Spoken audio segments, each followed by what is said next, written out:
welcome to the Silver Spleen. My name is Harry Angel, and this is my review of Angel Whispers. Carrie has appeared in local films for decades. She was in City on Fire. She was in Naked Killer, where she made hot sauce seem like antifreeze. Recently, she's been in some pretty good movies too, like Aberdeen or Gangster Payday or even Hungry Ghost Ritual. Angel Whispers is her directorial debut. She co-directed this mystery about a serial killer murdering prostitutes in Shamshoipo. Obviously, I was interested, not just because of the subject, but because I wanted to see what kind of movie Carrie would make. Angel Whispers opens with a big, loud, over-the-top credit sequence that's supposed to be, I don't know. I know it's heavy-handed, but I get the feeling I was supposed to be scared or intrigued. Sadly, I can say that at no point in Angel Whispers was I scared, and I was only intrigued by how anybody could have made such an awful movie.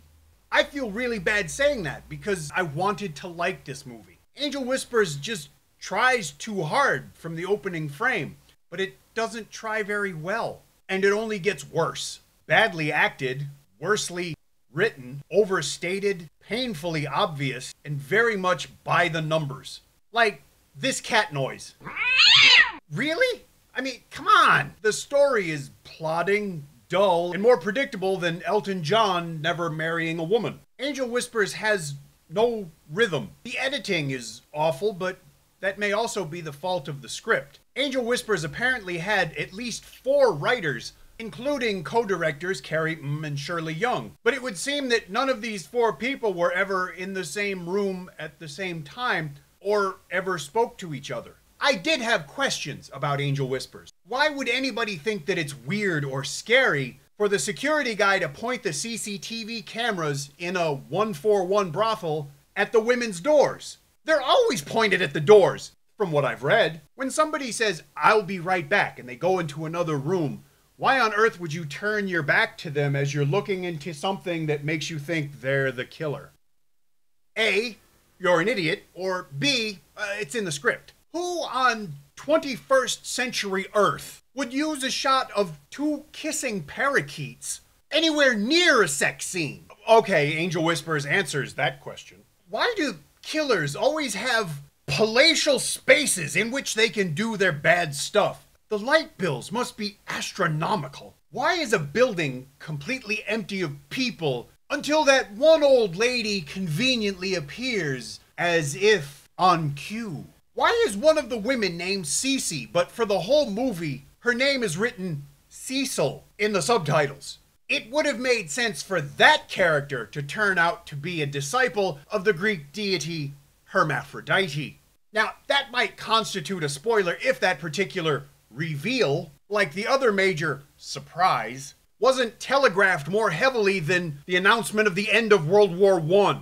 And that first big, or not so big, revelation might have brought some redemption, except that it was so obvious for so long. As it is, it's insulting and unfair and frankly makes one or all of the writers look stupid. It's rare that I would ever try to take any kind of moral or social stand, but using a physical birth trait as a catalyst for psychosis and serial murder is just plain wrong, especially when another tedious reveal provides a completely unrelated and frankly more viable reason. You're just demonizing people for being different, and frankly it's disgusting.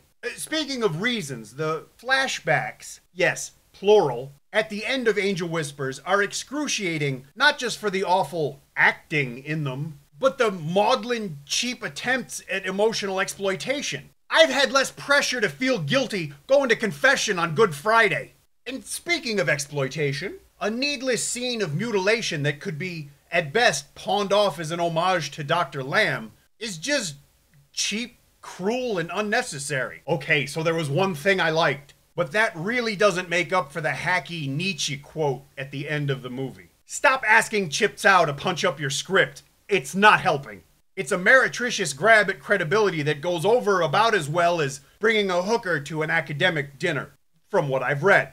I think it's fairly obvious that I didn't like this movie. In fact, right after I watched it, I posted something on Facebook that I almost feel bad about, but not quite. Even so, that doesn't make it okay to steal this movie. If you want to watch it, go see it in the cinema. But if you don't see it that way, wait till you can rent it or buy it. Spend some money for this thing. That's what I did. When the movie is released to DVD, I'll update the description with a link where you could buy it. If you enjoyed this review, please let me know. If you didn't enjoy the review, let me know.